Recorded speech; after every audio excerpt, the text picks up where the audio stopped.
ఈటెలపై బ్యానర్లు వాళ్ల పనే అంటున్నారు కమలనాథ్. ఇంతకీ ఆ బ్యానర్లు కట్టిందెవరు? దీని వెనుకున్న బీజేపీ వాళ్ళేనా లేక బయట పార్టీ వ్యక్తులా? ఇదే ఇప్పుడు బీజేపీలో హాట్ టాపిక్. ఇదంతా పక్క పార్టీల వాళ్ల పనే అని తెలంగాణ బీజేపీ చీఫ్ చెప్తున్నా పార్టీలోని అంతర్గత విభేదాలు ముదరడమే ఈ వ్యవహారానికి కారణమా అనే ప్రచారం కూడా సాగుతోంది.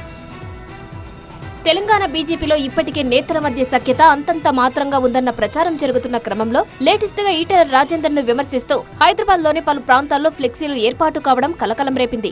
ఈటెల తీరును విమర్శిస్తూ గుర్తు తెలియని వ్యక్తులు ఈ బ్యానర్లు ఏర్పాటు చేశారు. ఈటెల బీజేపీలో చేరి ఏం చేశారని అందులో ప్రశ్నించారు. ఆయన బీజేపీలో చేరి గ్రూపులు కడుతున్నారంటూ అందులో విమర్శించారు. పార్టీలో గ్రూపులు కట్టి ఇతరులను ఎదగనివ్వకుండా చేస్తున్నారని ఆరోపించారు.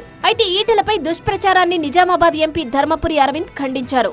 తనకు బండి సంజయ్ కు మధ్య ఈటెల రాజేందర్ గొడవలు పెడుతున్నారన్న ప్రచారంలో వాస్తవం లేదన్నారు. మరోవైపు ఈ వ్యవహారంపై తెలంగాణ బీజేపీ చీఫ్ రామచందర్ రావు స్పందించారు. తెలంగాణలో బీజేపీ బలం పెరుగుతోందని, అది ఓర్వలేక ఇతర పార్టీలకు చెందిన నేతలు బయట వ్యక్తులు ఇలాంటి పనులు చేస్తున్నారని ఆరోపించారు. బీజేపీలో ఎలాంటి విభేదాలు లేవని తెలిపారు. తమ పార్టీ నేతల మధ్య చిచ్చు పెట్టాలని కొందరు కుట్రలు చేస్తున్నారని మండిపడ్డారు. ఈటెలకు వ్యతిరేకంగా ఫ్లెక్సీలు ఏర్పాటు చేసిన వాళ్లపై డీజీపీకి ఫిర్యాదు చేస్తామన్నారు. మా పార్టీలో ఎటువంటి అంతర్గతం రావట్లేదు. ఇవన్నీ కూడా మా పార్టీలో అంతర్గత కలహాలు చేయడానికి కొన్ని వ్యక్తులు, కొన్ని పార్టీలు, మా పార్టీ వాళ్ళు కాదు, కొన్ని ఇతర పార్టీ వాళ్ళు, కొన్ని ఇతర శక్తులు ఈ ప్రయత్నం చేస్తున్నారు. ఎందుకంటే ఈ మధ్య కాలంలో బీజేపీ గ్రాఫ్ పెరిగింది. బీజేపీ ఐక్యత్వాన్ని మేము అందరూ చూశారు. కాబట్టి మా మధ్యన చిచ్చు పెట్టడానికి ఇతర రాజకీయాల పార్టీ చేసినటువంటి ఒక ప్రయత్నం ఇదంతా కూడా. దీని మీద నేను డీజీపీ గారికి తప్పకుండా కంప్లైంట్ చేశాను, చర్య తీసుకోమని అడుగుతాను.